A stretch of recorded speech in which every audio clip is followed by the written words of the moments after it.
The New South Wales government has pledged to buy back homes in flood zones and relocate a major portion of the Lismore population. This after a government inquiry into the flood disaster in the state's northern rivers.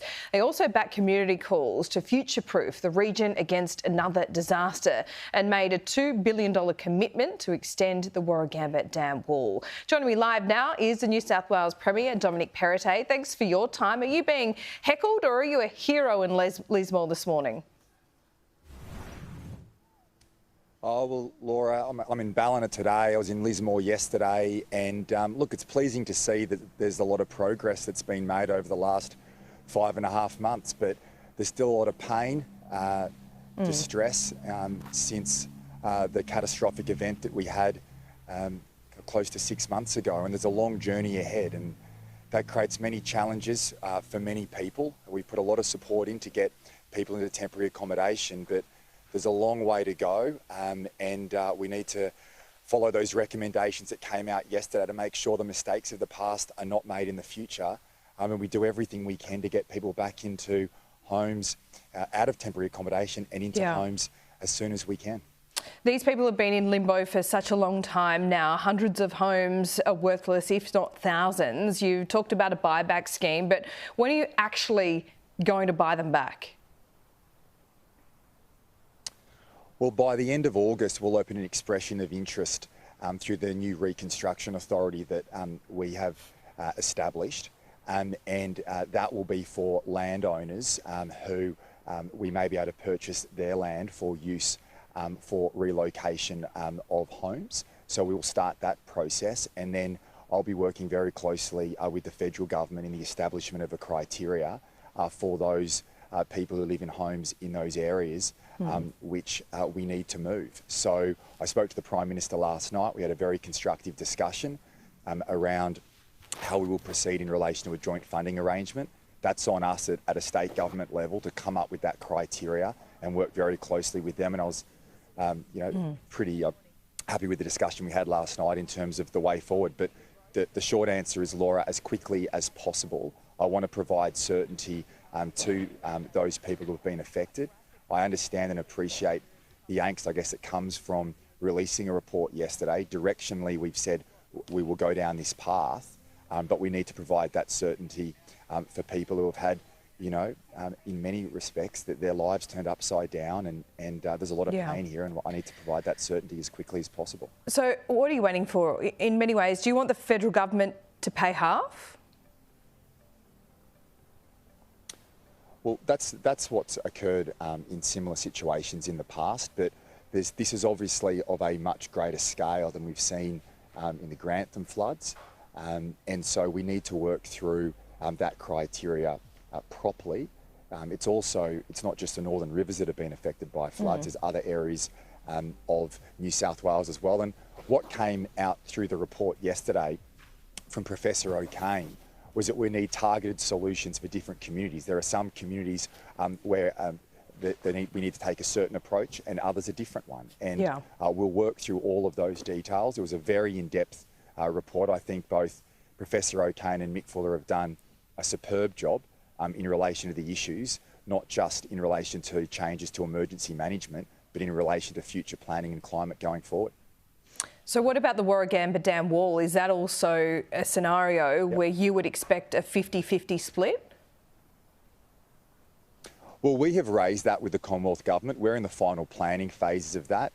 We've obviously been in communication with the previous federal government, and that the former Prime Minister had spoken favourably about going into a joint funding arrangement in respect of that project. It's a complex one, but it's one that has to be done. What came through the report yesterday was that by 2040, if we had a 1 in 100 year flood, we would have to evacuate around 40,000 people from the Hawkesbury Nepean area. So there's two aspects here. We've got to stop making the mistakes of the past and developing homes on floodplains going forward. So we need to stop that today, and then on the other side of it, we've got to look at what are the prevention measures for where we sit at the current time. So raising the Warragamba Dam wall is pointed out once again in this flood inquiry, as a very important project that will ensure that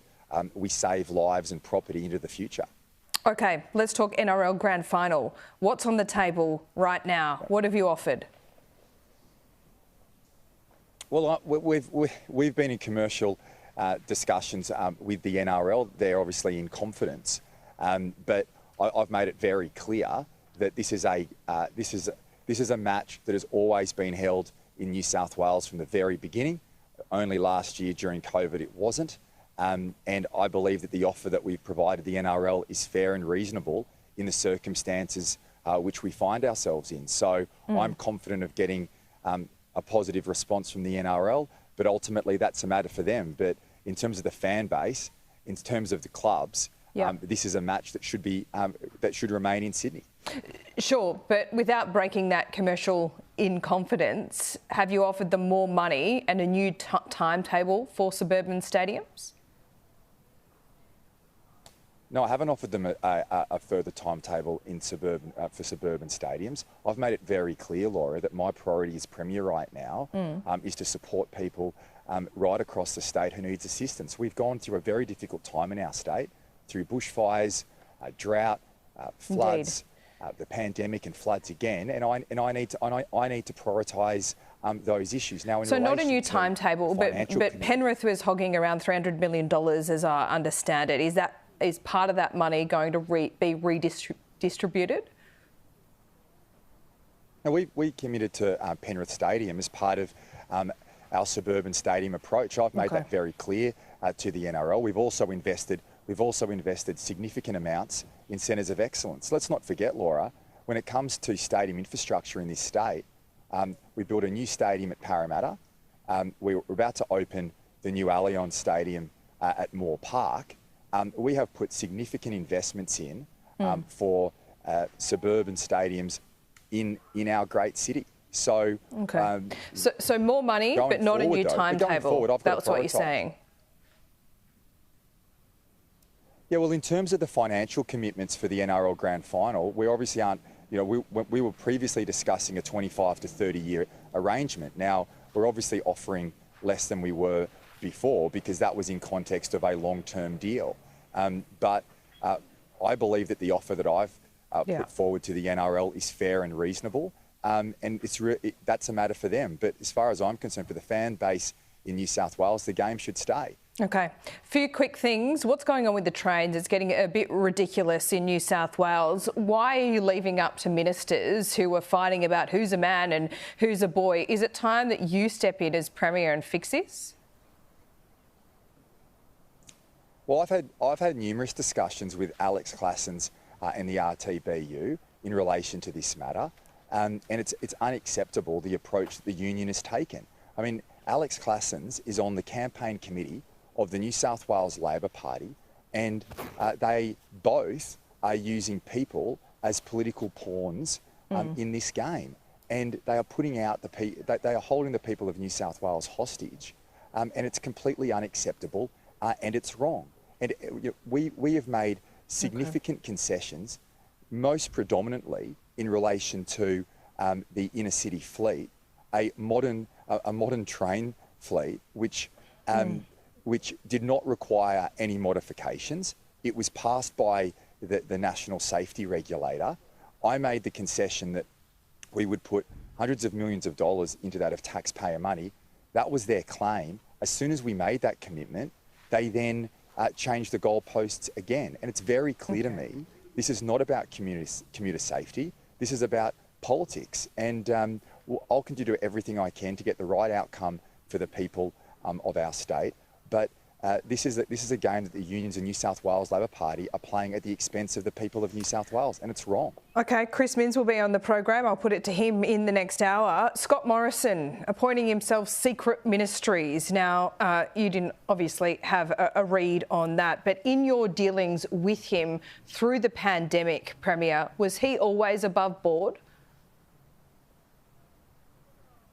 Yes, I believe so, and I think what gets lost here is we've had a very strong response in this country to the pandemic. Now, I can't comment in relation to how federal government processes worked during that. I know how we operated here in New South Wales through our crisis cabinet in a collaborative way.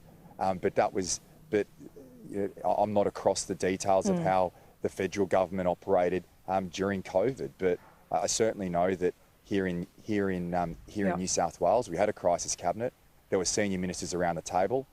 We debated the issues that were coming up every single day, and there were a lot of them, and we didn't always agree, but we always unified behind the position that we took.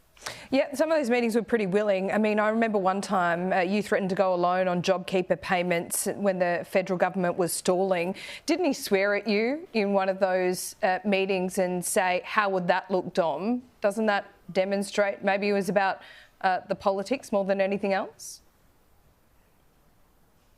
Well, we had disagreements. We had robust discussions from time to time during the pandemic. And my job was to always stand up for the people of New South Wales, which I did during that difficult time. And, we went through 3 waves of the pandemic that were incredibly challenging for our people. And whether it's a Liberal Prime Minister or a Labor Prime Minister, I'm always going to say it as I see it and fight for the people of our state. Now, he disagreed with me on occasions, and I would expect that people would appreciate that there will always be robust discussions between political leaders, and we had those discussions. But ultimately, I was always doing what I believe was right and standing up for my people, and I'll continue to do that with the current Prime Minister. Dominic Perrottet, thanks for your time live there in Ballina this morning. Appreciate it. Thanks, Laura.